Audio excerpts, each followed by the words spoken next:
Hello. Um, this is the video I told you I'd make. Whenever I put up that last video about what I feel about the current state of card games and stuff like that, right? Sorry, adjusting for comfortability.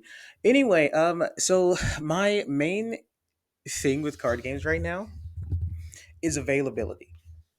Now, I don't feel like it's necessarily hard to get cards because there's the online market, TCG Player is really good. I'm pretty sure there's other sites I'm not thinking of. I think Common Grounds has their own online site, or they might just sell through TCG Player. I'm not sure.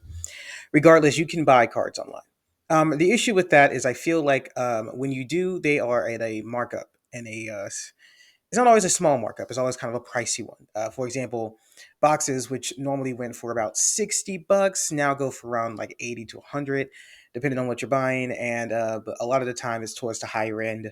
Sometimes they go a lot higher than that, and it just doesn't help that you can't really get them in stores. I do feel like a lot of places they get product in and then people come and buy it all. It's usually scalpers and stuff. A lot of it's Pokemon. The Pokemon side is really bad with it. There's a lot of collectors, which is not a bad thing. I don't think it's bad to have collectors. But then there's with collecting comes the people who only do it for the money, and that's where the problem is. It's the same with like Yu-Gi-Oh, One Piece. I don't know about Lorcana. I'm gonna assume Lorcana because I also never see that in stores, and I know it's very popular.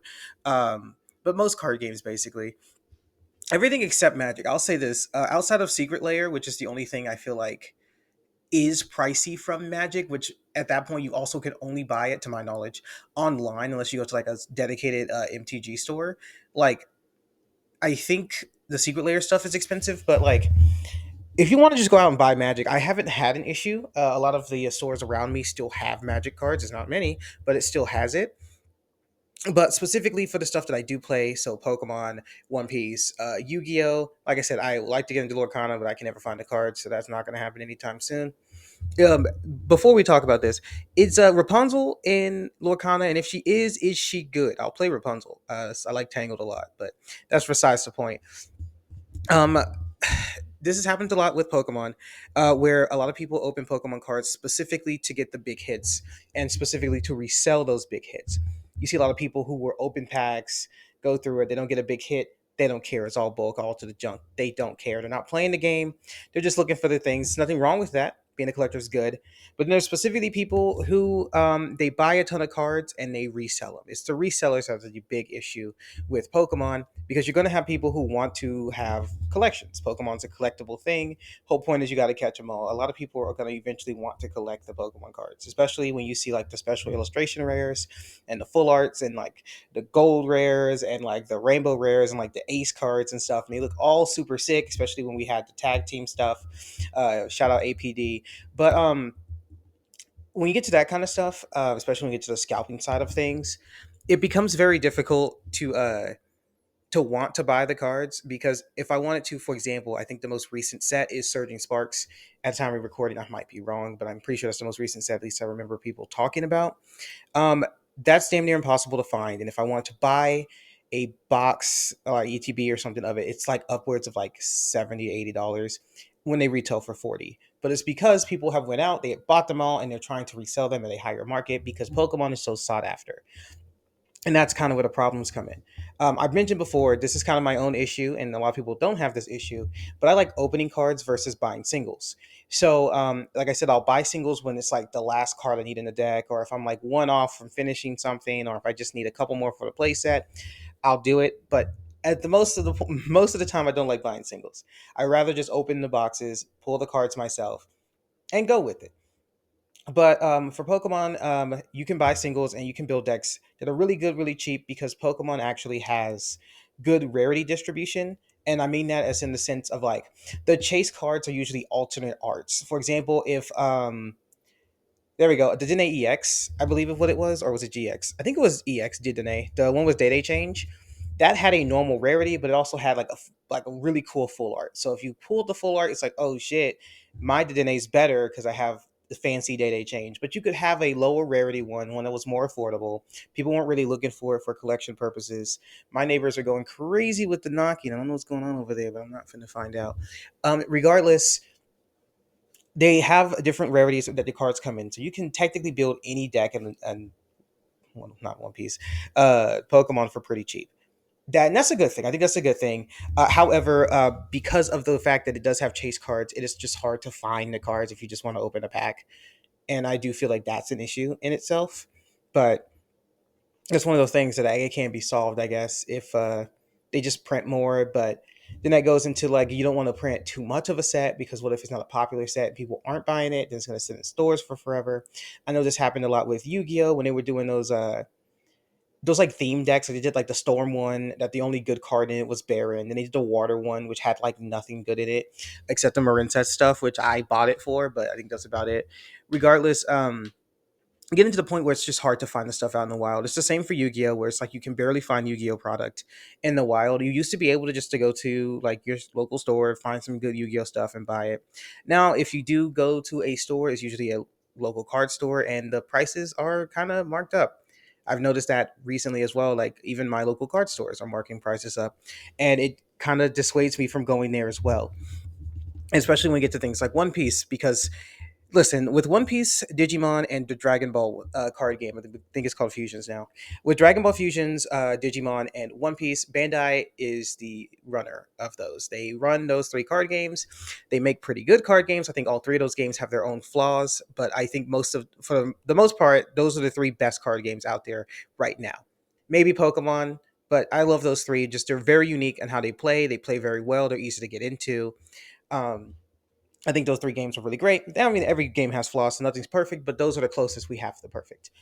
I think One Piece being the closest to a perfect card game. And the issue here is Bandai never prints enough, it feels. So I feel like every set is like underprinted. I feel like every set is hard to find and hard to get. And it's been like this since they all dropped. Super, not so much. When Super first dropped, you could still go and find it. But when Digimon dropped, I remember trying to buy the structure decks that first came out, like when they first dropped. Me, my friend Robert, and one of my other friends, Jonathan, as well as Jordan, we all went. We went to our local card shop. They were like one deck per person. We're like, that's fine. We're not trying to, because people were scalping the decks already. We were just like, hey, we just want to get a deck to test it out, play it. We all got our different colors, went, played the game, enjoyed it, loved it. It was pretty great. And over time, it's been kind of hard to find Digimon out in the wild. Most of the time, if a new Digimon set comes out, your best bet is just going on TCG Player and buying it because going to a local card store even is either hard to find or they have it marked up. Or some card stores do this thing where you need to have like been a person at that card store already. Like, you have to be a known name to buy things. And this is one card shop near me. I'm not going to drop the name, but they do that with One Piece, where like they won't sell you the new One Piece sets because if you don't have enough, like I guess what do they call them? Like poneglyphs or some shit like that. Like it's like you don't play in enough tournaments, so you don't get to buy the One Piece cards from them.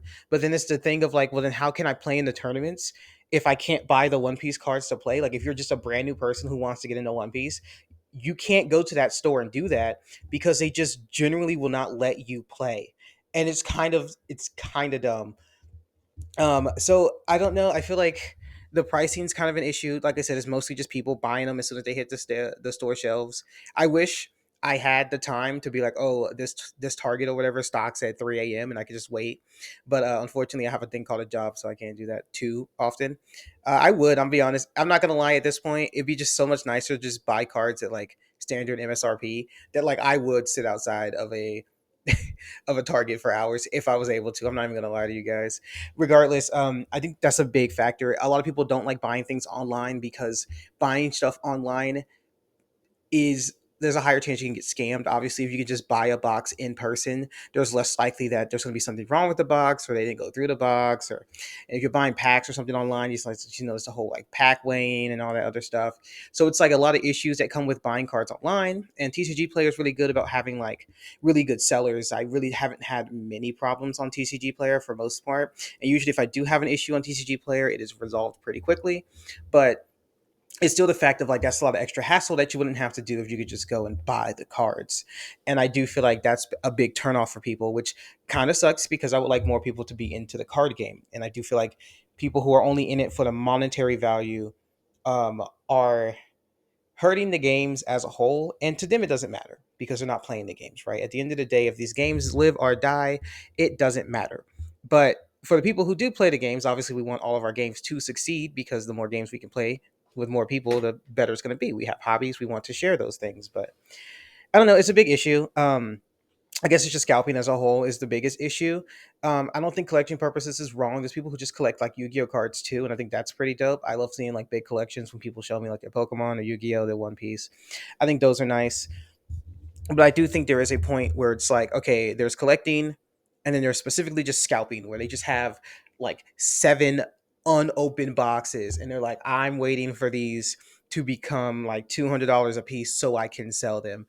And it's like at that point, it's like, okay, well, that sucks because I would have loved to buy one of those ETBs for $40 and you know pulled an Iron Thorns. I don't know what I would have pulled, but it would have been nice.